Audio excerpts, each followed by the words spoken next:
ଶ୍ରୀ ଗଣେଶ ଓ କାର୍ତ୍ତିକେୟଙ୍କ ବୁଦ୍ଧି ପରୀକ୍ଷା। ଏକ ଦିନ କୈଳାସ ପର୍ବତରେ ଭଗବାନ ଶିବ ଓ ଦେବୀ ପାର୍ବତୀ ବସିଥିଲେ। ସେମାନଙ୍କ ଦୁଇ ପୁତ୍ର ଶ୍ରୀ ଗଣେଶ ଓ କାର୍ତ୍ତିକେୟ ଉଭୟ ବହୁତ ଜ୍ଞାନୀ ଓ ଶକ୍ତିଶାଳୀ ଥିଲେ।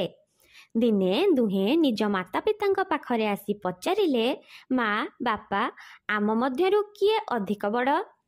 ଶିବ ଓ ପାର୍ବତୀ ହସିକରି କହିଲେ, ଏହା ଆମେ କହିପାରିବୁ ନାହିଁ। ତୁମେ ଦୁହେଁ ନିଜେ ପରୀକ୍ଷା ଦିଅ। ଯିଏ ସମସ୍ତ ଜଗତକୁ 3 ଥର ପରିକ୍ରମା କରି ପ୍ରଥମେ ଫେରି ଆସିବ, ସେ ହେଉଛି ଅଧିକ ବଡ଼। କାର୍ତ୍ତିକେୟ ତାଙ୍କ ମୟୂର ଉପରେ ଚଢ଼ି ବିଜୁଳି ବେଗରେ ଚାଲିଗଲେ। ସେ ପୃଥିବୀ, ସମୁଦ୍ର, ପର୍ବତ ଏବଂ ସମସ୍ତ ଦେଶ ଦେଖି ଦ୍ରୁତ ଗତିରେ ପରିକ୍ରମା କରୁଥିଲେ। ଅନ୍ୟପଟେ ଗଣେଶ ନିଜ ମୂଷିକ ବାହନକୁ ଦେଖି ଶାନ୍ତ ହେଲେ। ସେ ଭାବିଲେ, ମୋ ବାହନ ତ ଛୋଟ ଏବଂ ଧୀର ଗତିର, ତେବେ ମୁଁ କିପରି ସମସ୍ତ ଜଗତକୁ ଏତେ ଶୀଘ୍ର ଭାବେ ଘୂରି ପାରିବି? ତାପରେ ଗଣେଶ ନିଜ ମନରେ ବିଚାର କଲେ ଯେ ମୋ ପିତା ଓ ମାତା ହିଁ ସମସ୍ତ ସୃଷ୍ଟିର ମୂଳ। ଯେଉଁଠି ସେମାନେ ଅଛନ୍ତି, ସେଇ ହେଉଛି ସମସ୍ତ ଜଗତ।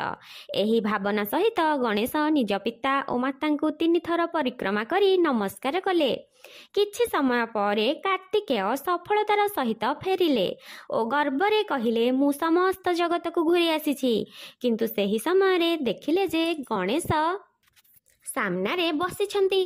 ଶିବ ଓ ପାର୍ବତୀ ହସି କହିଲେ, ଗଣେଶ ଆଗ ଜିତିଗଲେ। ସେ ବୁଦ୍ଧି ଓ ଭକ୍ତି ଦ୍ୱାରା ଜଗତର ସତ୍ୟ ଅର୍ଥକୁ ବୁଝିଲେ।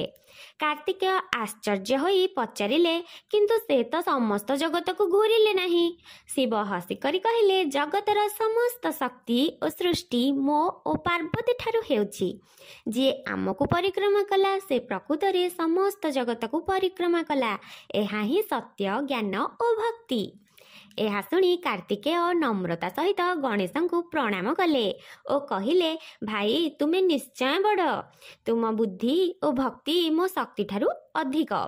ଶିବ ଓ ପାର୍ବତୀ ଗଣେଶଙ୍କୁ ଆଶୀର୍ବାଦ କଲେ, ତୁମେ ହେବ ବିଘ୍ନ ବିନାଶକ, ଜ୍ଞାନ ଓ ସଫଳତାର ଦେବତା। ସମସ୍ତେ ଯେକୌଣସି କାମର ଆରମ୍ଭରେ ପ୍ରଥମେ ତୁମକୁ ପୂଜା କରିବେ। ଏହି କାହାଣୀ ଆମକୁ ଶିଖାଏ ଯେ ବୁଦ୍ଧି, ଭକ୍ତି ଓ ସମ୍ମାନ ସାଧାରଣ ଶକ୍ତି ଠାରୁ ଅଧିକ ଶକ୍ତିଶାଳୀ। ଯେ ନିଜ ପିତାମାତାଙ୍କୁ ସତ୍କାର କରେ, ସେହି ଜଗତରେ ସତ୍ୟ ବିଜେତା।